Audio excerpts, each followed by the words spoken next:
The scent of lavender still lingered in our bedroom, a ghostly reminder of the woman who had once filled it with warmth and laughter. Now, it was merely a cruel perfume of betrayal. Sarah had always adored lavender.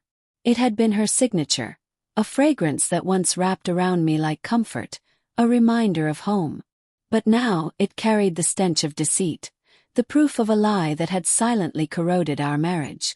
It hadn't unraveled overnight. The decay had been subtle, nearly invisible at first. Long nights at the office that stretched endlessly. Weekend conferences that coincided with the moments I needed her most.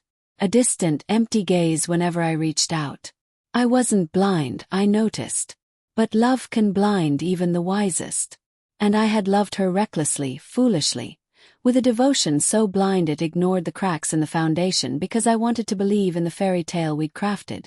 The one where we grew old together, held hands through storms, annoyed each other with minor quirks, but never doubted our bond. Then the truth arrived, unavoidable, inescapable. A carelessly forgotten phone, an unlocked screen, a torrent of messages that annihilated the last vestiges of illusion. My name, once spoken with warmth, had been replaced by another's. The pet names she used for me now belonged to him. My stomach twisted, my vision swam, and fury ignited. Hot, sharp, merciless. But it wasn't the affair alone that cut the deepest. It was the ease with which she had discarded me, thrown aside our years like they meant nothing. The vows, the shared dreams, gone. The night that cemented my decision to leave was the night of her annual girls' gathering, a cherished tradition. Her closest college friends descended on our home, drinking, gossiping, basking in their shared vanity. I had tolerated it before because I loved her. But that night, the atmosphere felt different, suffused with smugness and hidden amusement. I poured a whiskey, its bitterness burning my throat, echoing the resentment rising within. Sarah was at the center, voice high and self-assured, spinning tales that always turned into jabs at me. "Oh, Mark," she drawled, dismissively waving a hand. "He's so predictable, always flowers on our anniversary. So boring, right, girls?" Laughter rippled around the room, a chorus of thinly veiled mockery. My cooking, my music, my very existence, all dissected with surgical precision. Then came the final blow, delivered with a tipsy giggle and a wine glass pointed at me. "Sometimes I feel like I live with a houseplant. He just sits there, watches TV, so passive."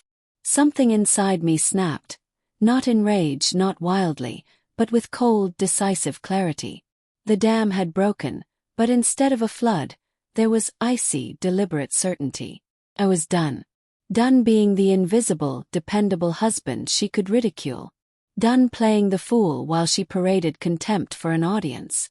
I set the glass down, inhaled, and met her gaze with a calm so unnerving it must have unsettled her. The room fell silent, expectant, but I gave no satisfaction. I excused myself, each step deliberate. Upstairs, I opened my laptop and accessed a folder I'd prepared weeks before. Screenshots, messages, photos. All evidence of her betrayal, meticulously compiled. Initially, I had gathered it out of hopeless hope, thinking I could understand or repair what had broken. Now it was a weapon. I copied everything to a USB, grabbed the projector we sometimes used for movies, and returned downstairs. The laughter had resumed but faded the moment I appeared. All eyes turned toward me. "What's that?" Sarah asked, her voice tight. Unease flickered in her expression. "A presentation," I said flatly. I placed the projector on the table, aimed it at the blank wall, and plugged in the drive.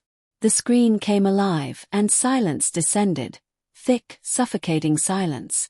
The first message appeared, bold and undeniable. "I can't wait to see you tonight, baby. Mark is so boring. He can never make me feel the way you do."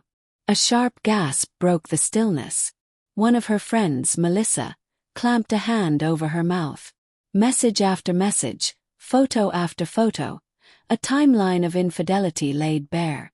Whispers, stolen kisses, double lives, all revealed. Sarah's color drained, her composure crumbling, breath shallow. She looked as if the walls had turned against her. Her friends, once complicit, sat frozen. The smug amusement vanished, replaced by stunned, silent shame. The slideshow ended. A hollow stillness settled. And then Sarah broke. Sobs shook her body, her face hid in her hands. No one comforted her. The same friends who had laughed now sat motionless, unwilling to share her disgrace. I let the silence linger. Let the weight of her actions sink in. Then I spoke, calm, measured, resolute. I'm not yelling. I'm not begging for an explanation. The evidence speaks for itself. I turned to her friends, still shell-shocked. I think it's time you all went home. And I left.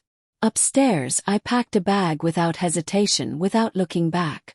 The lavender-scented house that had once held our love, our laughter, our memories, was now a graveyard, a place where love had rotted and betrayal had taken root.